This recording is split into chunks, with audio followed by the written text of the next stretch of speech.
El día de hoy, martes de la 24ª semana del tiempo ordinario, la Iglesia nos invita a reflexionar en el texto de Lucas 7, 11 al 17. Y hoy, 15 de septiembre, al día siguiente de celebrar la exaltación de la cruz, la Iglesia nos invita a recordar a Nuestra Señora de los Dolores.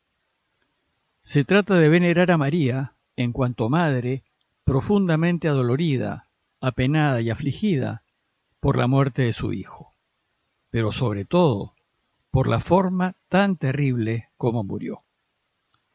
La celebración de hoy nos recuerda el anuncio de Simeón cuando Jesús recién nacido fue presentado al templo. Dice Lucas 2, 34 al 35. Este está puesto para caída y elevación de muchos en Israel, y para ser señal de contradicción. Y a ti misma una espada te atravesará el alma, a fin de que queden al descubierto las intenciones de muchos corazones. La celebración de hoy se solidariza con el intenso dolor de tantas madres que en circunstancias desgraciadas pierden a sus hijos queridos. Y ahora, volviendo a nuestra lectura continuada del Evangelio de Lucas, les leo el texto indicado que resulta muy apropiado para recordar a la Virgen Dolorosa. El texto dice así: En aquel tiempo iba Jesús camino de una ciudad llamada Naín, e iban con él sus discípulos y mucho gentío. Cuando se acercaba a la entrada de la ciudad, resultó que sacaban a enterrar a un muerto, hijo único de su madre, que era viuda, y un gentío considerable de la ciudad la acompañaba. Al verla el Señor, le dio lástima y le dijo: No llores. Se acercó al ataúd, lo tocó, los que lo llevaban se pararon, y dijo: Muchacho, a ti te lo digo, levántate.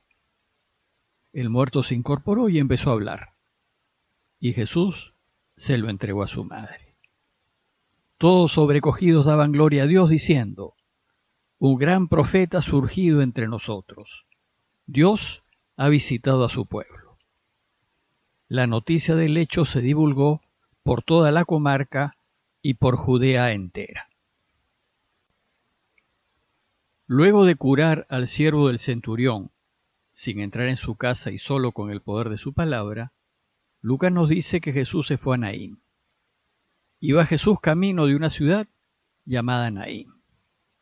Y entonces Lucas pasa a relatarnos el milagro que le hizo a la viuda de Naín. Antes de continuar, deseo compartir con ustedes una breve información bíblica. Al inicio de su obra, Lucas explica cómo es que compuso su evangelio. Y dice: He decidido yo también, después de haber investigado diligentemente todo desde los orígenes, escribírtelo por su orden, ilustre Teófilo. Su evangelio se lo dedica a un tal Teófilo que parece haber sido un personaje importante y que estaba dando sus primeros pasos en el cristianismo. Y nos dice que para escribirlo investigó todo con diligencia y recopiló datos y relatos de dichos y hechos de Jesús que sucedieron unos 60 años antes de que escribiese su obra. Bueno, pues al hacer esta recopilación, debió llegar a sus manos esta hermosa historia de la viuda de Naín.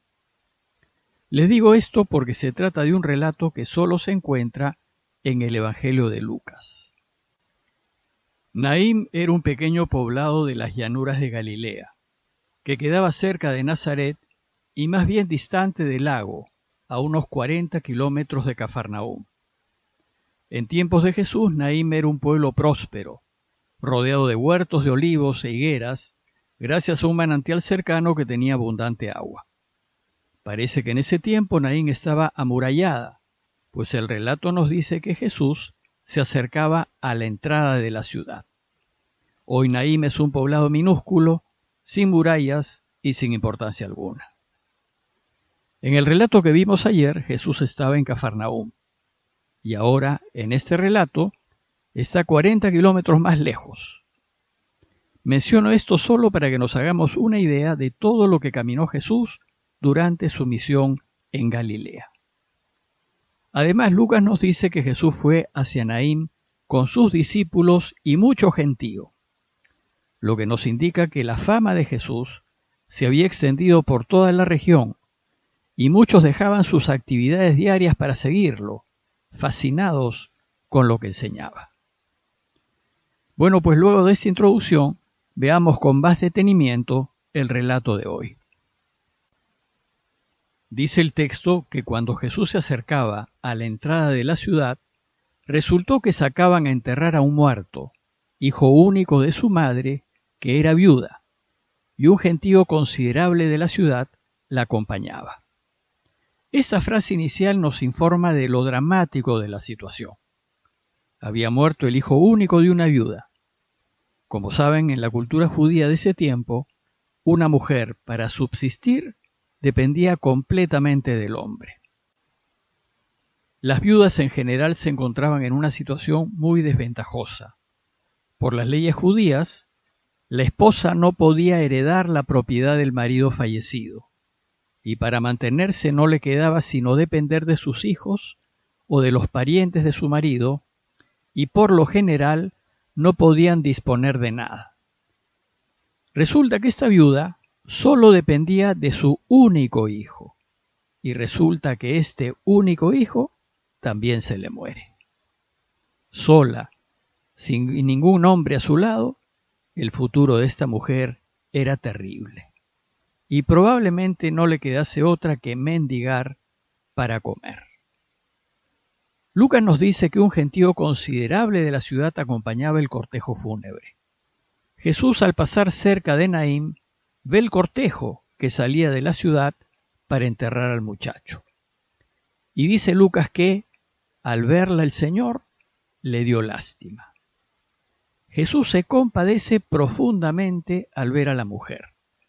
Podemos suponer que Jesús probablemente recordó su propia situación. Tal vez vio en esa mujer a su madre María, que según la tradición enviudó cuando Jesús aún era muchacho. Y tal vez recordó que su madre dependió completamente de él, su único hijo, para mantenerse. Y sabía Jesús que si él se hubiese muerto, su madre se hubiese quedado en el total desamparo. Entonces Jesús, conmovido ante la situación de la mujer, le dijo: «No llores». Podemos imaginar lo desolada que se encontraba la mujer, y podemos imaginar cómo Jesús desea consolarla.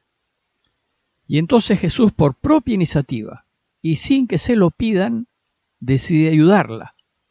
Hasta ahora siempre le han pedido ayuda o le han llevado a los enfermos para que los cure. Ahora él decide devolverle la vida al muchacho. Es de notar que Jesús hizo pocos milagros de resurrecciones. Lucas solo nos cuenta dos, este que es su primer relato y el de la hijita de Jairo. Y entonces, dice el texto, se acercó al ataúd y lo tocó. Jesús detiene el cortejo, cosa que no se acostumbraba a hacer, y por eso, ante este gesto inusitado de alguien que no era del pueblo, Lucas nos dice que los que lo llevaban se pararon. Probablemente se hizo un gran silencio, las plañideras pagadas dejaron de llorar y la música fúnebre dejó de tocarse. Y en ese silencio tenso, Jesús dijo: «Muchacho, a ti te lo digo, levántate». Levántate es el verbo que usan los evangelios para referirse al hecho de resucitar. Y a la sola palabra de Jesús, dice el texto, que el muerto se incorporó y empezó a hablar. Jesús le devolvió la vida al muchacho, y esto es lo que sucede siempre que nos encontramos en una situación en la que no vemos salida. Dios está atento y nos toca, y contra toda esperanza, cuando parecía que no había solución, interviene a su modo y nos devuelve la posibilidad de vivir. La acción de Jesús termina con un gesto muy tierno. Dice el texto, y Jesús se lo entregó a su madre. Jesús no solo la consoló, sino también le devolvió a ella la vida. Y lo que era un cortejo de muerte se convirtió en una fiesta de alegría. Y esto es lo que sucede siempre que Dios interviene. Pues Él seca las lágrimas de nuestros ojos, venda los corazones desgarrados y da esperanza en donde ya no hay esperanza. Y dice Lucas que todos, sobrecogidos, daban gloria a Dios. La gente se sobrecoge, se sorprende positivamente, se asombra del actuar de Dios.